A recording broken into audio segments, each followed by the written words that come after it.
कभी रात के किसी शांत पहर में, जब सारा संसार सो जाता है और केवल तुम जागते रहते हो, तब अपने भीतर झांक कर देखना, वहां तुम्हें एक थका हुआ आदमी मिलेगा।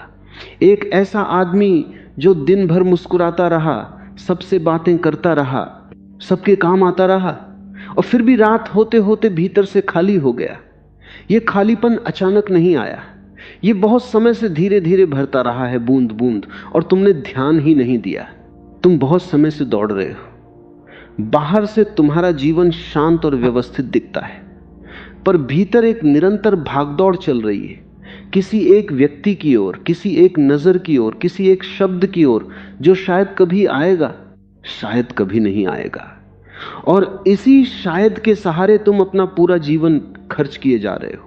तुमने देखा है, बच्चा जब किसी खिलौने को पाने की जिद करता है तो उसके लिए संसार में और कुछ नहीं रह जाता, बस वही एक चीज उसकी आंखों में बस जाती है। तुम भी कहीं वैसे ही तो नहीं हो गए? तुम्हारी आंखों में बस एक ही चेहरा बस गया है और उसके पीछे का पूरा संसार धुंधला पड़ गया है। तुम हर पल तैयार रहते हो, बुलाया जाए तो दौड़ पड़ते हो, न बुलाया जाए तो प्रतीक्षा में बैठे रहते हो। तुम्हारी प्रतीक्षा की कोई सीमा नहीं रही। तुमने अपने आप को इतना उपलब्ध बना दिया है कि अब तुम्हारी उपस्थिति किसी को विशेष नहीं लगती। यह कोई दोष नहीं है तुम्हारा, यह कोई अपराध नहीं है जिसके लिए तुम्हें स्वयं को कोसना चाहिए।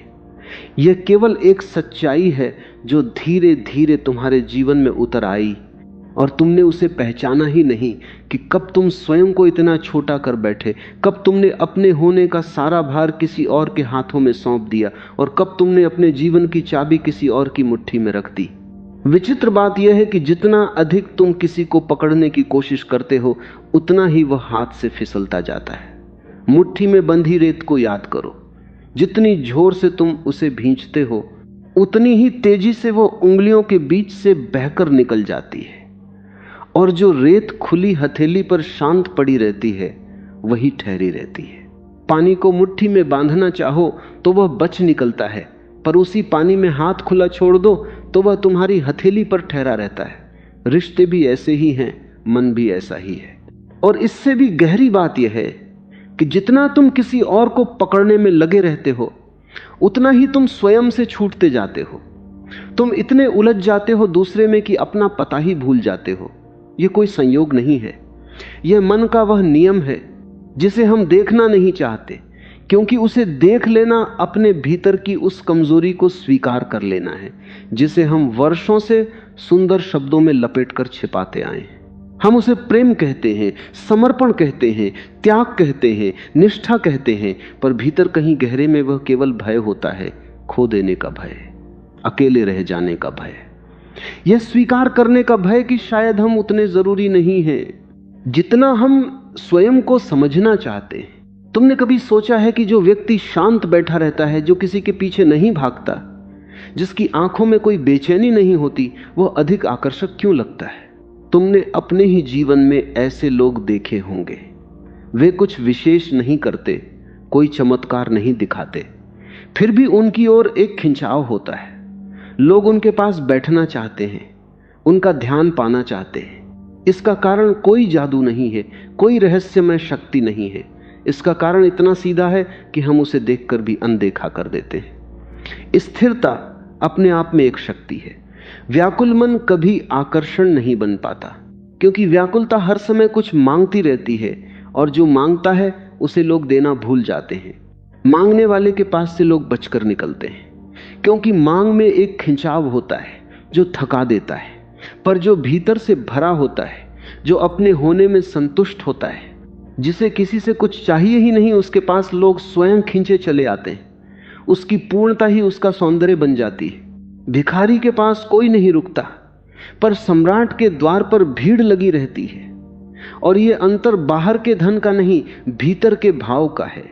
जो भीतर से भिखारी है वह सिंहासन पर बैठकर भी भीख मांगता रहता है, और जो भीतर से सम्राट है वह झोपड़ी में बैठकर भी देता रहता है। इसी सत्य को थोड़ा और गहराई से समझने के लिए उस विशाल मैदान की ओर लौटो जहां कभी दो विशाल सेनाएं आमने सामने खड़ी थीं। कुरुक्षेत्र के उस मैदान में जब अर्जुन का मन कांप उठा था, जब उसके हाथ पांव शिथिल हो गए थे। जब उसका मुंह सूखने लगा था और उसके हाथ से गांडीव छूटने लगा था, तब श्री कृष्ण ने उसे यह नहीं कहा कि तुम और जोर लगाओ, और अधिक दौड़ो, और अधिक चाहो, परिणाम को और कसकर पकड़ लो। उन्होंने उसे ठीक उल्टी दिशा में मोड़ा। उन्होंने उसे भीतर की स्थिरता की ओर ले गए। उन्होंने कहा कि तुम केवल अपने कर्म पर अधिकार रखते हो, उसके फल पर नहीं। फल की ओर देखकर मत कांपो, अपने कर्म में स्थिर हो जाओ। यह केवल युद्ध की बात नहीं थी, यह केवल एक उपदेश नहीं था, यह जीवन के हर उस क्षण की बात थी जब हम किसी परिणाम के पीछे इतना भागते हैं, किसी एक व्यक्ति के मिलने या न मिलने पर अपना पूरा अस्तित्व टिका देते हैं कि अपना संतुलन ही खो बैठते हैं। अर्जुन का कंपन वही कंपन है जो आज तुम्हारे भीतर है, किसी को खो देने का भय, परिणाम को न पा सकने का भय। और यहां एक और गहरी बात छिपी है जिसे लोग अक्सर चूक जाते हैं। श्री कृष्ण स्वयं इतने आकर्षक इसीलिए थे क्योंकि वे किसी के पीछे नहीं भागते थे। संसार उनके पीछे चलता था, गोपियां उनके पीछे, ग्वाले उनके पीछे, ऋषि मुनि उनके पीछे, राजा उनके पीछे। उनकी ओर हर हृदय का खिंचाव इसलिए था क्योंकि वे अपने भीतर पूर्ण थे। उन्हें किसी से कुछ पाने की व्याकुलता नहीं थी, किसी की स्वीकृति की भूख नहीं थी, किसी के प्रेम के लिए तरसना नहीं था। वे जैसे थे वैसे ही पूर्ण थे, और इसी पूर्णता के कारण लोग उन्हें छोड़कर जा ही नहीं पाते थे। वे जिससे भी मिलते वह यही समझता कि कृष्ण उसी के सबसे अधिक अपने हैं। यही पूर्णता आकर्षण बन जाती है। जो भीतर से भरा है उसे बाहर से भरने की कोई आवश्यकता नहीं रहती, और यही उसका असली सौंदर्य है। ध्यान देना, यह बात बहुत गहरी है, इसे अपने भीतर बैठने दो। संसार उसके पीछे भागता है जो संसार के पीछे नहीं भागता। जो जितना अकेले में पूर्ण है उसके चारों ओर उतनी ही भीड़ इकट्ठा होती है। और एक बात इसमें और भी गहरी है, तुमने कभी ध्यान दिया है कि जिस दिए के पास से तुम बार बार गुजरते हो उसकी लौ तुम्हें दिखनी बंद हो जाती है, पर वही लौ किसी अंधेरे में भटकते राहगीर के लिए पूरी आशा बन जाती है। यह लौ का दोष नहीं, यह दूरी और निकटता का खेल है। तुम जिनके इतने पास हो गए हो कि उनकी हवा का हिस्सा बन गए हो, उनके लिए तुम्हारा प्रकाश सामान्य हो गया है, पर इसका अर्थ यह कदापि नहीं कि तुम्हारी लौ छोटी पड़ गई। तुम्हारी लौ वैसी ही है, उतनी ही उज्जवल, बस उसे देखने वाली आंख थक गई है, अभ्यस्त हो गई है। और यही बात तुम्हें भीतर से समझनी है कि दूसरे की आंख का थक जाना तुम्हारी रोशनी का घट जाना नहीं है। बहुत बार हम दूसरे की उदासीनता को अपनी कमी मान बैठते हैं, और यहीं से हमारी आत्मा का क्षरण शुरू होता है। अब उस मनोवैज्ञानिक सच्चाई की ओर धीरे से उतरो, जिसे समझना थोड़ा कठिन है, पर जिसे समझे बिना तुम्हारी यह बेचैनी कभी शांत नहीं होगी। मन का एक बहुत पुराना स्वभाव है, जो चीज हर समय उपस्थित रहती है, मन उसकी उपस्थिति को महसूस करना बंद कर देता है। यह मन की दुष्टता नहीं है, यह किसी की कृतज्ञता नहीं है, यह केवल मन के बनने का ढंग है। मन उसी की ओर ध्यान देता है जो बदलता है, जो आता जाता है, जो कभी होता है कभी नहीं, और जो सदा एक सा बना रहता है। मन उसे पृष्ठभूमि में रखकर भूल जाता है, जैसे हम अपनी ही सांस को भूल जाते हैं, जैसे हम अपने ही हृदय की धड़कन को नहीं सुनते। वह हर पल चल रही है, हमें जीवित रखे हुए, फिर भी हम उसे तभी सुनते हैं जब वह बेताल हो जाए, जब उसमें कोई गड़बड़ी आ जाए। जो हमें सबसे अधिक देता है उसी को हम सबसे पहले भूलते हैं। यह मनुष्य के मन की सबसे पुरानी विडंबना है। सोचो, जब कोई अगरबत्ती किसी कमरे में जलाई जाती है तो आरंभ में उसकी सुगंध पूरे कक्ष में फैल जाती है। हर कोई उसे महसूस करता है, हर कोई कहता है कि कितनी अच्छी महक है, कहां से आ रही है। पर थोड़ी देर बाद वही लोग जो उसी सुगंध की प्रशंसा कर रहे थे उसी सुगंध के बीच बैठे रहते हैं और उन्हें कुछ अनुभव नहीं होता। सुगंध वही है, घटी नहीं है।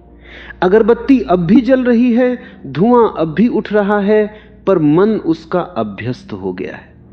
अब वह नया व्यक्ति जो बाहर से कमरे में आता है वही सबसे पहले उस सुगंध को पहचानता है, क्योंकि उसके लिए वह अनुपस्थिति के बाद की उपस्थिति है। उसके लिए वह नई है और इसीलिए जीवित है। जो भीतर बैठे हैं उनके लिए वह मर चुकी है, इसलिए नहीं कि वह सचमुच मर गई, बल्कि इसलिए कि उनका उससे संबंध मर गया। यही बात इत्र के साथ भी है। इत्र जब कभी कभी किसी विशेष अवसर पर लगाया जाता है तो उसकी एक हल्की सी झलक भी मन में बस जाती है, स्मृति में ठहर जाती है। कोई पास से गुजर जाए और हल्की सी सुगंध छोड़ जाए तो वह देर तक याद रहती है, पर जो हर पल हर दिन उसी सुगंध में डूबा रहे, उसके लिए वह सुगंध धीरे धीरे अदृश्य हो जाती है। वह उसे लगाता तो है, पर अब वह उसका हिस्सा बन गई है, उसकी अपनी ही गंध बन गई है। और अपनी गंध किसे महसूस होती है? तुम्हारे साथ भी ठीक यही हो रहा है, अक्षरशः यही। तुम उनके जीवन में हर समय उपस्थित हो, हर पुकार पर तत्पर, हर जरूरत पर हाजिर, हर खाली पल को भरने के लिए तैयार, हर मौन को तोड़ने के लिए उत्सुक। और इसी निरंतरता ने, इसी हर समय उपलब्ध रहने ने तुम्हें वह सुगंध बना दिया है जिसका अभ्यास हो चुका है। तुम वहां हो इसलिए तुम्हारा होना दिखाई नहीं देता। तुम सदा हो इसलिए तुम्हारा मूल्य खो गया। समझो कि तुम्हारी उपेक्षा का कारण तुम्हारी कोई कमी नहीं है। यह बात अपने भीतर बहुत गहरे बैठा लो, क्योंकि वर्षों से तुम स्वयं को यही समझाते आए हो कि शायद तुम में ही कुछ कमी है, शायद तुम पर्याप्त नहीं हो, शायद तुम और अच्छे होते और सुंदर होते और चतुर होते तो वह तुम्हें महत्व देता। यह झूठ है। यह वह झूठ है जिसने तुम्हें भीतर से तोड़ रखा है, जिसने तुम्हारी रातों की नींद छीन ली है, जिसने आईने के सामने खड़े होकर तुम्हें स्वयं से नजरें मिलाने नहीं दी। तुम्हारी उपेक्षा का कारण तुम्हारी कोई कमी नहीं, बल्कि तुम्हारा हर समय स्वयं को लुटाते रहना है। तुमने अपने आप को इतना सुलभ कर दिया, इतना सहज उपलब्ध कर दिया कि तुम्हारी कीमत समझने का अवसर ही किसी को नहीं मिला। मूल्य तभी समझ में आता है जब कोई चीज सहज उपलब्ध न हो, जब उसके लिए थोड़ी प्रतीक्षा करनी पड़े, जब उसकी अनुपस्थिति का अनुभव हो। जो आंगन में बहुतायत से उगता है उसे लोग खरपतवार समझकर उखाड़ फेंकते हैं, और जो किसी ऊंचे पर्वत पर कठिनाई से मिलता है उसे लोग औषधि समझकर सिर पर रखते हैं। यह सुनने में कठोर लग सकता है, पर यह जीवन का एक अटल नियम है, और इस नियम को जान लेना तुम्हें दोषी ठहराना नहीं है। यह तुम्हें उस झूठे अपराध बोध से मुक्त करना है जिसे तुम वर्षों से ढोते आ रहे हो। अब उस गहरे प्रश्न तक उतरो जिससे हम सब बचना चाहते हैं, जिसके पास जाते ही मन डर जाता है और बहाने बनाने लगता है। थोड़ा रुककर, थोड़ा साहस जुटाकर अपने आप से पूछो, क्या तुम सचमुच उस व्यक्ति से प्रेम करते हो या तुम उसे खो देने के भय से चिपके हुए हो? यह प्रश्न सरल लगता है, पर इसका उत्तर खोजने में जीवन बीत जाता है। बहुत बार जिसे हम प्रेम समझते हैं वह प्रेम होता ही नहीं, वह तो खालीपन का भय होता है जिसने प्रेम का सुंदर मुखौटा पहन रखा है। हम किसी को इसलिए नहीं पकड़े रहते कि वह हमारे जीवन में आनंद और प्रकाश भरता है, बल्कि इसलिए पकड़े रहते हैं कि उसके चले जाने के बाद जो खालीपन आएगा उससे हम डरते हैं। हमें वह व्यक्ति नहीं चाहिए, हमें बस अपने भीतर का वह खाली कोना भरना है, और हमने अनजाने में उसे उस कोने को भरने का एक साधन बना लिया है। और जिस दिन कोई व्यक्ति किसी का साधन बन जाता है उस दिन प्रेम वहां से चुपचाप विदा हो जाता है, चाहे ऊपर से सब कुछ वैसा ही दिखता रहे। इन दोनों में बहुत बड़ा अंतर है, और इस अंतर को पहचानना ही तुम्हारी मुक्ति का द्वार है। प्रेम देता है, भय छीनता है। प्रेम में मन हल्का होता है, भय में मन भारी रहता है। प्रेम में तुम मुक्त अनुभव करते हो, भय में तुम बंधे हुए। प्रेम तुम्हें खिलाता है जैसे सूरज फूल को खिलाता है, और भय तुम्हें मुरझाता है जैसे जड़ से उखड़ा पौधा मुरझाता है। और तुमने यदि ईमानदारी से अपने भीतर देखा हो तो तुम जानते हो कि उस रिश्ते में तुम हल्के नहीं रहते, तुम भारी रहते हो। हर पल एक चिंता घेरे रहती है, हर मौन में एक आशंका जागती है।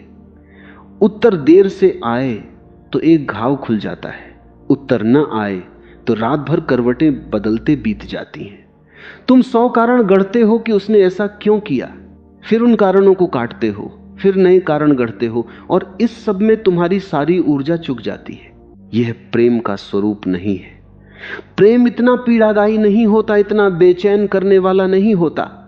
यह उस भय का स्वरूप है जो तुम्हें भीतर ही भीतर खाए जा रहा है, चुपचाप दिन रात, बिना किसी को पता चले। जब तुम पहली बार यह देख पाते हो कि जिसे तुम वर्षों से प्रेम कह रहे थे वह वास्तव में खोने का डर था, तब भीतर कुछ टूटता है। यह टूटना दर्द देता है, बहुत दर्द देता है, क्योंकि एक पूरा भ्रम एक साथ ढह जाता है। तुमने जिस सुंदर कहानी को सच मान रखा था, जिसके सहारे तुम जी रहे थे, वह आंखों के सामने बिखर जाती है। ऐसा लगता है जैसे पैरों के नीचे की जमीन खिसक गई हो। पर ध्यान देना, यही टूटना तुम्हारी मुक्ति का आरंभ है, क्योंकि जब तक तुम भय को प्रेम समझते रहोगे तब तक तुम स्वयं को उसी भय की जंजीर में जकड़े रखोगे और उसे आभूषण समझकर गर्व करते रहोगे।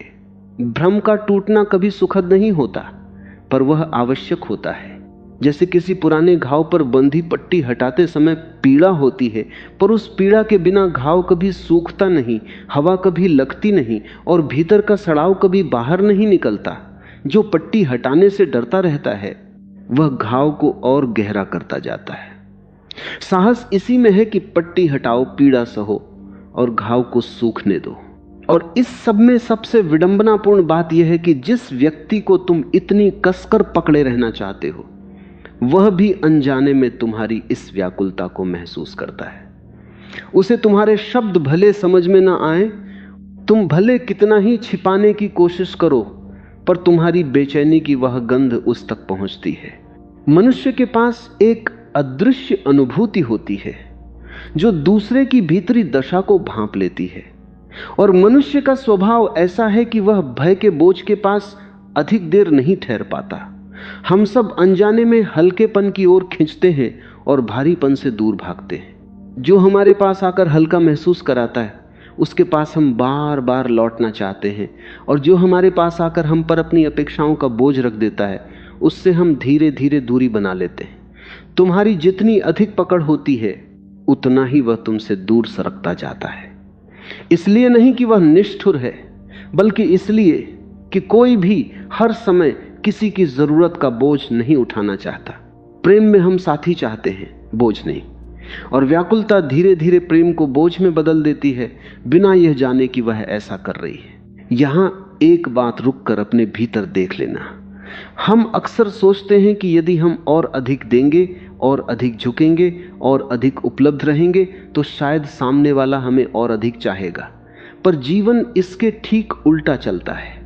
प्रेम भार से नहीं बढ़ता, स्वतंत्रता से बढ़ता है। जिस पक्षी को तुम पिंजरे में बंद कर देते हो वह बार बार बाहर निकलना चाहता है, और जिस पक्षी के लिए तुम खिड़की खुली छोड़ देते हो वह अक्सर लौटकर तुम्हारे ही कंधे पर आ बैठता है। तुमने जाने अनजाने अपने प्रेम को एक पिंजरा बना दिया था, अपनी चिंता का, अपनी अपेक्षा का, अपनी निरंतर उपस्थिति का पिंजरा। और हर जीवित आत्मा पिंजरे से छूटना चाहती है, चाहे वह पिंजरा सोने का ही क्यों न हो, चाहे उसे प्रेम के कितने ही कोमल नाम से क्यों न पुकारा जाए। अब समय है कि तुम वह खिड़की खोल दो, पर किसी को आजाद करने के लिए नहीं, बल्कि सबसे पहले स्वयं को आजाद करने के लिए। क्योंकि सच तो यह है कि उस पिंजरे में दूसरा कम, तुम स्वयं अधिक बंद थे। अब अपनी सांस को थोड़ा धीमा होने दो, थोड़ा गहरा, और इस नई ऊर्जा को अपने भीतर प्रवेश करने दो। क्योंकि अब तक हमने जो देखा वह घाव था, उस घाव को पहचानना था, और अब हम धीरे धीरे उपचार की ओर बढ़ रहे हैं।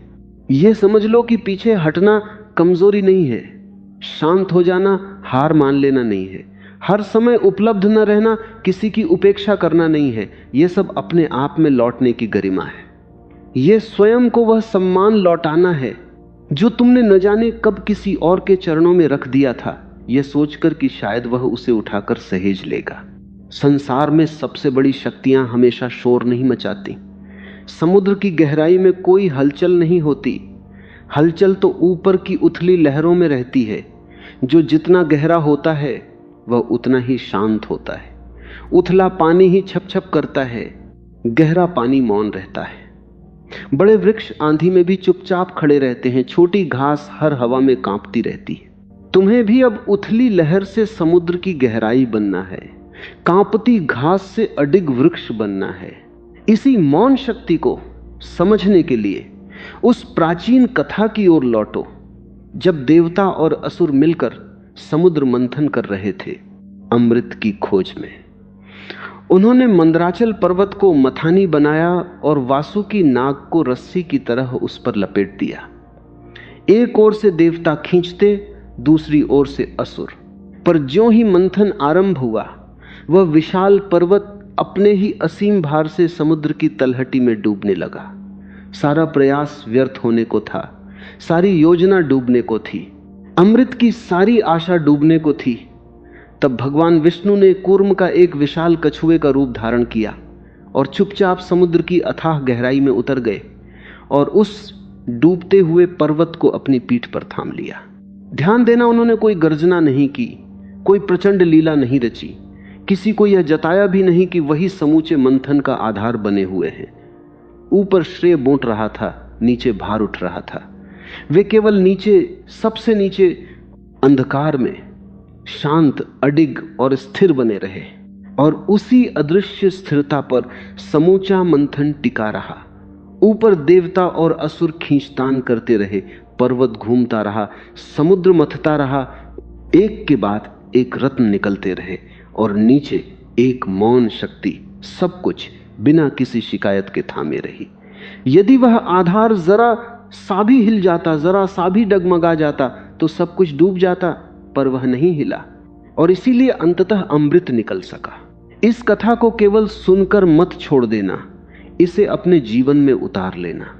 यह तुम्हें सिखाती है कि सबसे बड़ी शक्ति सतह पर दिखाई नहीं देती।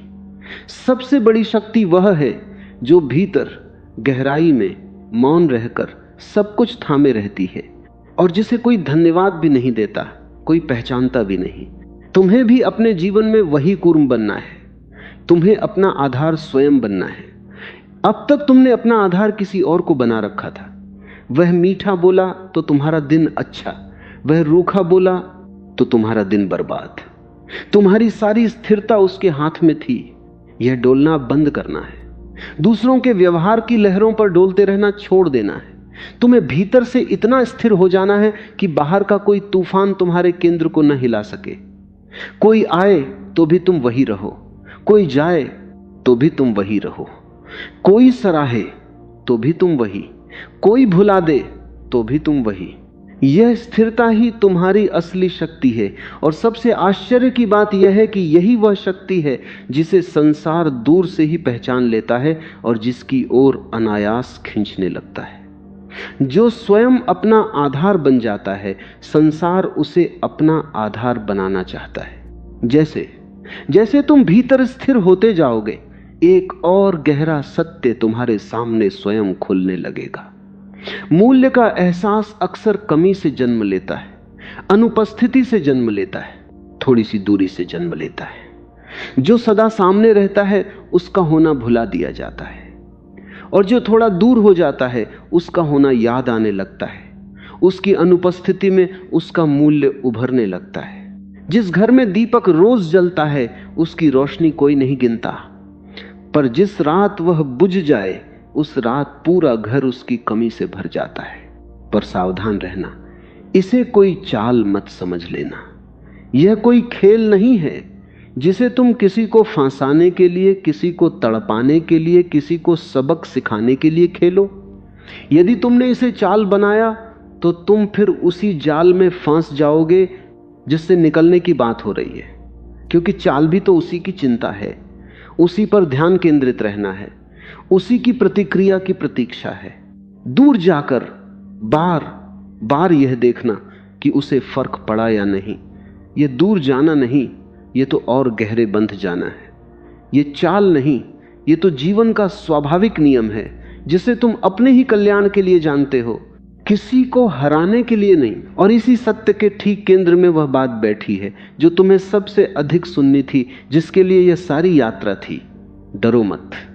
उस व्यक्ति को खो देने से इतना मत डरो। इस भय को इतना बड़ा मत होने दो कि उसकी छाया में तुम स्वयं को ही खो बैठो। किसी को खोने का डर इतना भारी मत बनने दो कि उसके बोझ तले तुम्हारा अपना अस्तित्व ही दब जाए, तुम्हारी अपनी सांस घुटने लगे। डरो मत और ऐसे लौट आओ अपने भीतर, ऐसे शांत हो जाओ, ऐसे अपने केंद्र में जाकर बैठ जाओ, इतनी गरिमा से अपने पैरों पर खड़े हो जाओ कि वो एक झलक को तरसे। ये तुम्हारे रूठने से नहीं होगा, तुम्हारे नाटक से नहीं होगा, तुम्हारे जान बूझकर दूर जाने और फिर मुड़ मुड़ कर देखने से नहीं होगा। यह तुम्हारे सच में ठहर जाने से होगा। जब तुम अपने भीतर इतने भर जाओगे कि तुम्हें उसकी जरूरत ही नहीं रहेगी, जब तुम्हारी आंखों से वह व्याकुलता विदा हो जाएगी और उनकी जगह एक शांत गहराई आ बैठेगी, तभी पहली बार उसे तुम्हारी अनुपस्थिति का असली अर्थ समझ आएगा। जो सदा मांगता रहा उसका मौन सबसे जोर से सुनाई देता है। ऊपर आकाश में उस चांद को देखो, उसने कभी अपने आप को किसी के सामने सिद्ध करने की कोशिश नहीं की, कभी किसी का पीछा नहीं किया, और फिर भी सदियों से मनुष्य उसे निहारता आया है, उस पर कविताएं रचता आया है, उसकी प्रतीक्षा करता आया है। पर ध्यान देना, वह हर रात पूरा नहीं निकलता। कभी वह आधा होता है, कभी पतली सी रेखा भर रह जाता है, और कभी पूरी तरह अंधकार में छिप जाता है, दिखाई ही नहीं देता। और शायद ठीक इसी कारण लोग उसकी प्रतीक्षा करते हैं। पूर्णिमा का चांद इतना सुंदर इसीलिए लगता है क्योंकि उससे पहले अमावस की वह काली रात होती है जब वह बिल्कुल नहीं दिखता। यदि चांद हर रात एक सा पूरा आकाश में टूंगा रहता, बिना घटे, बिना बढ़े, बिना छिपे, तो क्या कोई उसकी ओर सिर उठाकर देखता भी? वह भी सूरज की तरह एक साधारण बात हो जाता जिसे कोई गिनता ही नहीं। उसका सौंदर्य उसके आने जाने में है, उसकी प्रतीक्षा उसकी अनुपस्थिति में छिपी है, उसका मूल्य उसके घटने बढ़ने में है। तुम्हें भी अपने जीवन में वो चांद बनना है जो हर समय हर किसी के आकाश में टांगा नहीं रहता, पर जब आता है तो आंखें उसी पर ठहर जाती हैं, और जब नहीं होता तो उसकी कमी पूरे आकाश में महसूस होती है। और इसी के साथ एक प्राचीन समझ भी अपने भीतर उतार लो। जो वस्तु सहज मिल जाती है, मनुष्य उसका आदर करना भूल जाता है। बहता हुआ जल जो हर ओर उपलब्ध है, उसका कोई मोल नहीं समझता, पर मरुस्थल में वही एक घूंट जल जीवन से भी अधिक मूल्यवान हो जाता है। यह जल का अंतर नहीं, यह उपलब्धता और दुर्लभता का अंतर है। तुमने स्वयं को इतना सहज, इतना सर्वसुलभ बना दिया था कि तुम्हारी उपस्थिति बहते जल जैसी हो गई, सदा वहां, सदा प्रवाहित, और इसीलिए सदा अनदेखी। अब तुम्हें बहते जल से बदलकर वह झरना बनना है जो पर्वत की ऊंचाई पर है, जहां पहुंचना सहज नहीं, जिसकी एक बूंद के लिए मन को थोड़ा श्रम करना पड़ता है, और इसीलिए जिसका हर घूंट अमृत सा लगता है। यह कोई अहंकार नहीं है, यह अपने मूल्य की पहचान है। जो स्वयं अपने मूल्य को नहीं जानता, संसार से उसकी अपेक्षा करना व्यर्थ है। और एक बार जब तुम अपने मूल्य को जान लेते हो तो तुम्हारा पूरा व्यवहार ही बदल जाता है। तुम्हारी चाल में एक ठहराव आ जाता है, तुम्हारी वाणी में एक गरिमा आ जाती है, तुम्हारी आंखों में एक गहराई उतर आती है। और यह सब किसी को दिखाने के लिए नहीं होता, ये तो भीतर के बदलाव की स्वाभाविक छाया होती है जो बाहर अपने आप झलकने लगती है। एक बात और अपने हृदय में बैठा लेना, क्योंकि यही इस सारी समझ का सार है। जब तुम किसी के सामने स्वयं को बार बार सिद्ध करने में लगे रहते हो तो तुम अनजाने में यह स्वीकार कर रहे होते हो कि तुम्हारा मूल्य उसके निर्णय पर निर्भर है। तुम उसे न्यायाधीश बना देते हो और स्वयं को कटघरे में खड़ा कर देते हो, पर तुम कटघरे में खड़े होने के लिए नहीं बने। तुम्हें किसी के सामने अपनी सफाई नहीं देनी, अपने होने का प्रमाण नहीं देना। जिस दिन तुम कटघरे से बाहर निकल आते हो, उस दिन वह न्यायाधीश की कुर्सी अपने आप ढह जाती है, क्योंकि वह कुर्सी तुम्हारे ही खड़े रहने से टिकी थी। यह स्वतंत्रता किसी और के बदलने से नहीं आती, यह तुम्हारे अपने उठ खड़े होने से आती है।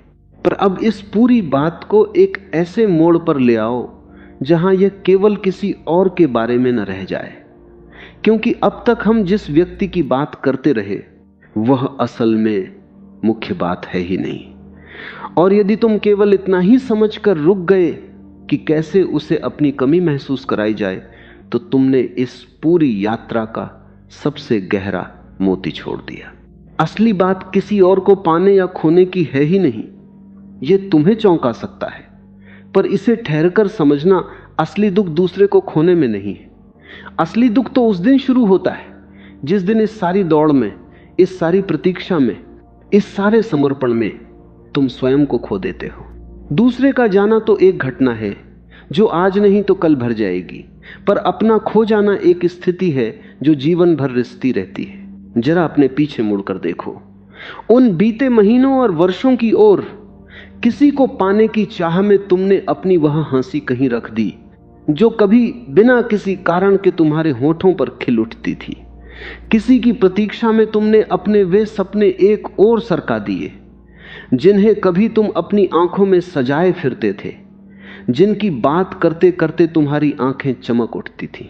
किसी के मौन को भरने के लिए तुमने अपनी ही आवाज को दबा दिया, अपनी बात कहनी छोड़ दी, अपनी पसंद नापसंद भुला दी, अपनी राय को महत्वहीन समझ लिया। तुमने अपने मित्रों से दूरी बना ली क्योंकि तुम्हारा सारा समय और सारा मन एक ही व्यक्ति में लगा रहा। तुमने अपने उन कामों को छोड़ दिया जिनमें तुम्हें कभी आनंद आता था, अपने उन क्षणों को त्याग दिया जो केवल तुम्हारे अपने थे। और एक दिन तुमने मुड़कर देखा तो पाया कि वह व्यक्ति तो वही है जहां पहले था। उसमें कोई बदलाव नहीं आया, उसका जीवन वैसे ही चलता रहा, पर तुम कहीं खो गए हो। तुम वह नहीं रहे जो कभी थे। तुम्हारे भीतर का वह जीवंत, हंसता, सपने देखता, अपनी धुन में मग्न रहने वाला आदमी न जाने कब चुपचाप विदा हो गया और तुम्हें पता भी नहीं चला। यही सबसे बड़ी हानि है, किसी और को पाने के प्रयास में स्वयं को खो देना। तो अब समय आ गया है कि तुम अपने भीतर लौटो, उस हंसी को वापस बुलाओ जो कभी बिना किसी कारण के तुम्हारे चेहरे पर खिलती थी। उन सपनों को धूल झाड़कर फिर से उठाओ जिन्हें तुमने किसी की प्रतीक्षा में एक कोने में रख दिया था। अपनी उस आवाज को फिर से सुनो जो कभी सचमुच तुम्हारी अपनी थी, जिसमें तुम्हारा अपना रंग था, अपनी धुन थी, अपनी जिद्द थी। उन छोटी छोटी खुशियों को फिर से अपने जीवन में जगह दो जिन्हें तुमने महत्वहीन समझकर त्याग दिया था। वह सुबह की धूप, वह कोई पुराना गीत, वह किसी मित्र के साथ बैठकर हंसना, वह अकेले में अपने साथ बिताया हुआ कोई शांत क्षण। ध्यान रखना, यह कोई बदला लेना नहीं है, यह किसी को यह दिखाना नहीं है कि देखो मैं तुम्हारे बिना भी खुश हूं। और अगर आप तैयार हैं अपनी असली ताकत को पहचानने के लिए, फिर उसी की ओर देख रहे हो, मैं तैयार हूं, हूं। उसी से जुड़े हो, फिर तुम्हारी खुशी का सूत्र उसी के हाथ में है। यह तो केवल अपने आप से फिर से मिलना है, अपने उस पुराने मित्र से मिलना है जिसे तुमने वर्षों से अकेला छोड़ रखा था, और वह मित्र कोई और नहीं, तुम स्वयं हो। और जब तुम स्वयं से फिर मिल जाते हो तो भीतर एक अजीब सी शांति उतरने लगती है। वह शांति किसी के आने से नहीं आती और किसी के जाने से नहीं जाती। तुमने शायद जीवन में बहुत बार सोचा होगा कि जब वह आएगा, जब वह मुझे चाहेगा, जब सब ठीक हो जाएगा, तब मैं शांत हो जाऊंगा। पर यह प्रतीक्षा कभी समाप्त नहीं होती, क्योंकि शांति का स्रोत बाहर है ही नहीं। बाहर तो केवल हलचल है, परिवर्तन है, आने जाने का अंतहीन सिलसिला है। शांति का झरना तो भीतर फूटता है, और जो उसे भीतर खोजना सीख जाता है वह बाहर की किसी भी स्थिति में प्यासा नहीं रहता। वह किसी के एक शब्द पर निर्भर नहीं रहती, किसी की एक नजर पर नहीं टिकती, किसी के व्यवहार के बदलने से नहीं डगमगाती।